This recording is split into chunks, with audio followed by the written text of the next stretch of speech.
segmented, leaning with the tailbone.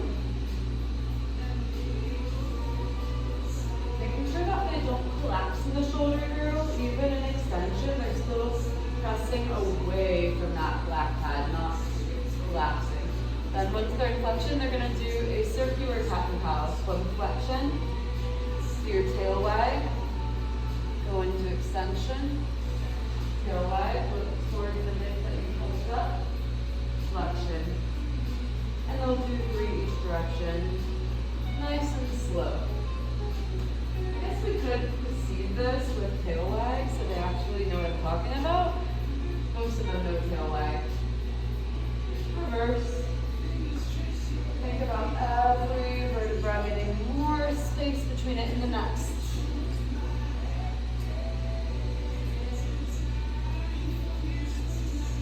Do some shifts here. Circle everything forward, shoulder, load, side, and back. I have a red and a yellow one. Seems to be keeping things still good enough, well enough. I could always just do a little more than that to make sure.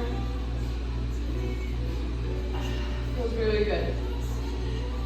Yeah, maybe those tail wags. So you hike the right hip, look towards it.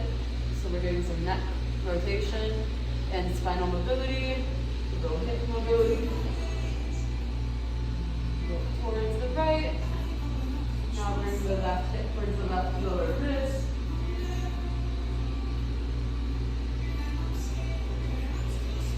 Little child's pose.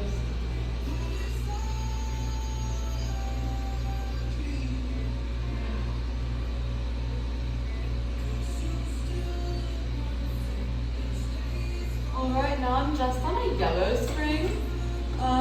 So yeah, this is going to differ based on which class. So I'm going to show it all, but I will only do like all the progressions with 3 p.m. and maybe 4 p.m. So they're going to start with just they're doing abdominals on their yellow, just with the legs. So set the shoulders, protraction, slight protraction, not with rounding the back though, just a natural kyphosis of the upper back, so that slight lift of the rib cage away from the ground. Shoulder blades are not collapsing, they're pressing away. So abs brought in, but don't posteriorly tuck. You want to just be, not clenching the glutes, just in neutral.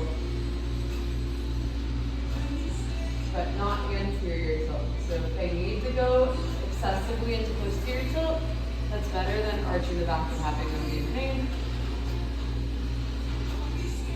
Exhale as you go out.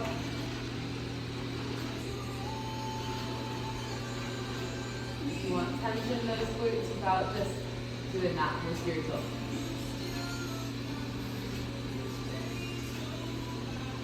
Ooh, all right. You can sit back. Move the shoulders.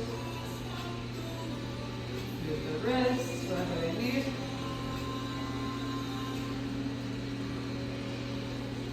Now I'm dancing. Whatever you need, a little dance break. Okay, so probably can't hear the music with the vacuum, but I've got my West Coast swing dancing playlist on. Like listening to music, practicing, lesson planning. Okay, so next we're going to do full kneeling abdominals, playing with tempo, going really slow and then going a little wee bit faster. Okay. 1, 2, 3, 4. We're going to do 4 counts out on an inhale. Exhale, arms. Inhale, knees under hips. Exhale, lat pull forward. 4 counts, inhale. Exhale. Inhale. Lat pull. 1 more, 4 counts. Inhale, 2, 3, 4. 1, 2, 3, 4. Inhale, 2, 3, 4. You're in control of your range of motion. We're going 2. 1, 2, 1, 2, 1, 2, 1, 2, 1, 2, 1, 2, 1, 2, 1, 2, 1, 2. Little shorter range of motion, it's faster. 1 more.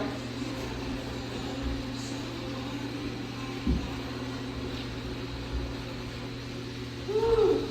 I'm going to take a little child's pose, pressing out away from the thingy. You can get an extra nice stretch by pushing with the right, and so I'm pushing with my right, and then pulling a little with the left, kind of rotate myself a little, and I'm going to push with the left, pull a little bit with my right fingertips.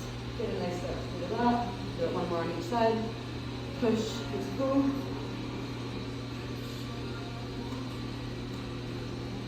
Whatever feels good. Happy pose. Be careful though. I got a pop. Really flex that spine here. Pulling on the back edge of that platform to get a nice stretch.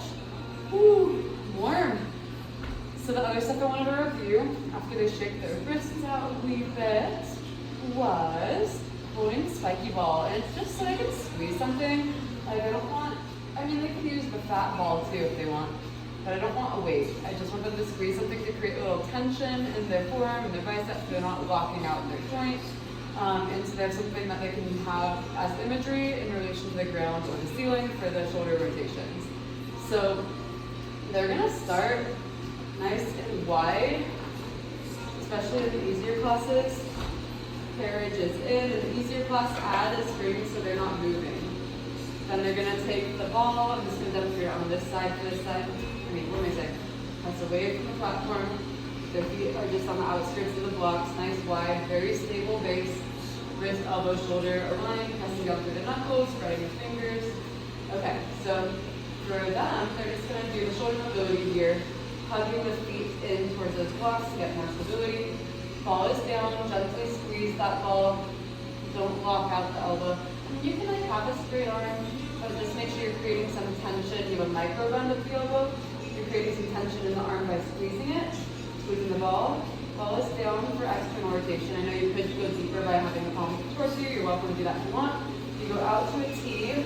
That is here without rotating the spine. I know I'm kind of guilty of that, so I'm going to not go quite as high with my arm when I go up to this side. This is my limitation.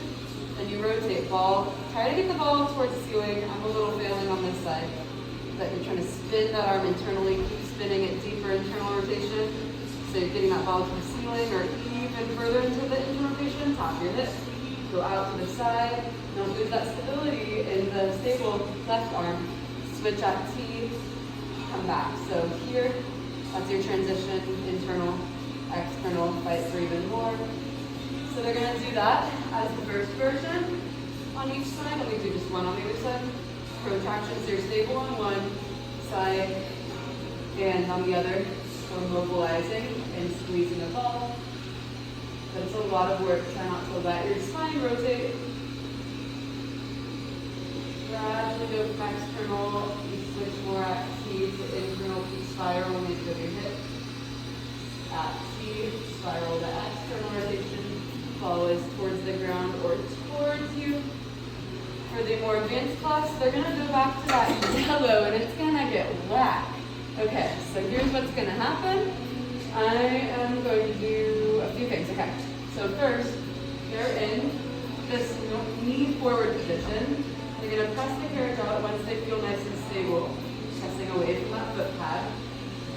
They are not arching nor rounding, they're neutral. Pressing the rib cage up towards the ceiling, head in line with the spine. Protracting that left shoulder slightly, so they're not retracting and collapsing. They're going to do the same thing here. Without the carriage moving, just like when you come to the hip. I'm going to breeze through the arm work, just focusing on the new hip position, and not rotating and compensating with the spine. You want it to truly be shoulder mobility. They do that on both sides, okay? Now, I'm going to show you something crazy. If they want to get fancy, they're going to do single legs, so the opposite leg lifted, don't let the hips rotate, and they're going to do 3 consecutive on each side. I'm just going to show on the left. So left arm, right leg. But they want to start in their slight press out position, nice and stable. Just rest that left hand on the foot bar.